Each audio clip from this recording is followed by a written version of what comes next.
2 दिनों से social media पर घूम रही खबर आखिरकार झूठी ही निकली और अब ये तय हो गया है कि भारत का मोस्ट वांटेड आतंकी दाऊद इब्राहिम अब भी जिंदा है और पाकिस्तान में ही पाकिस्तानी सुरक्षा एजेंसियों के साए में महफूज है। नमस्कार, मैं हूं अविनाश और आप देख रहे हैं अनकट। पिछले 2 दिनों से सोशल मीडिया पर खबर तैर रही थी कि इंडिया के मोस्ट वांटेड आतंकी दाऊद इब्राहिम को पाकिस्तान में जहर दे दिया गया है। कुछ जगहों पर तो उसके अस्पताल में भर्ती होने और फिर मौत हो जाने तक की भी खबर सामने आ गई। फिर कुछ पाकिस्तानी पत्रकारों ने यहां तक दावा कर दिया कि पाकिस्तान में कुछ तो बड़ी गड़बड़ हो गई है, क्योंकि वहां पर कई जगहों पर इंटरनेट को बंद कर दिया गया है या फिर धीमा कर दिया गया है। लेकिन अब लगभग साफ हो गया है कि ये खबर पूरी तरह से झूठी है और दाऊद इब्राहिम अब भी पाकिस्तान में महफूज है। और इस खबर की पुष्टि और किसी ने नहीं बल्कि दाऊद इब्राहिम के ही सबसे खास आदमी छोटा शकील ने की है। अंग्रेजी अखबार द टाइम्स ऑफ इंडिया से बातचीत करते हुए छोटा शकील ने कहा है, भाई की मौत की अफवाह निराधार है, वो 1000% सही है।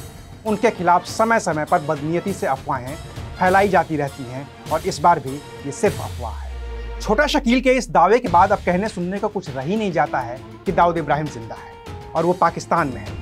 इसकी पुष्टि एक ऑडियो में हो गई है और इसमें दाऊद इब्राहिम अपने एक सहयोगी फारूक से सऊदी अरब से उसके लिए लुई विटॉन के जूते लाने के लिए कह रहा है।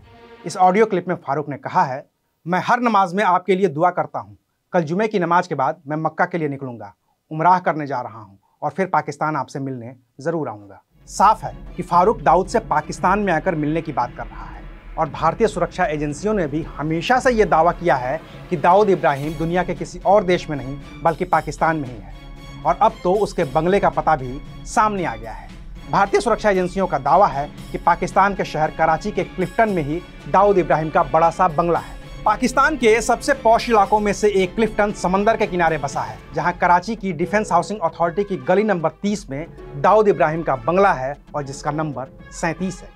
इस बंगले के आसपास चप्पे चप्पे पर सुरक्षाकर्मी तैनात हैं। खुद ISI के जवान दाऊद इब्राहिम की सुरक्षा व्यवस्था में हमेशा तैनात रहते हैं और आम लोगों के लिए वो रास्ता पूरी तरह से बंद रखा जाता है। हालांकि दाऊद इब्राहिम को जहर दिए जाने की खबर सामने आने के बाद उसके बंगले की सुरक्षा को और ज़्यादा बढ़ा दिया गया है। दाऊद को जहर दिए जाने की खबर पाकिस्तान के एक पत्रकार के हवाले से ही उठी थी, जो सोशल मीडिया पर आग की तरह वायरल हो गई और थोड़ी ही देर में उसकी मौत की खबरें भी चलने लगी थी। लेकिन पहले दाऊद इब्राहिम के समधी और पाकिस्तान के पूर्व क्रिकेटर जावेद मियांदाद ने इसे झूठा बताया और फिर छोटा शकील के बयान में इस बात की पुष्टि कर दी कि दाऊद इब्राहिम जिंदा है। तो अभी के लिए बस इतना है, फिर मिलेंगे नई खबर के साथ। देखते रहिए अनकट। शुक्रिया।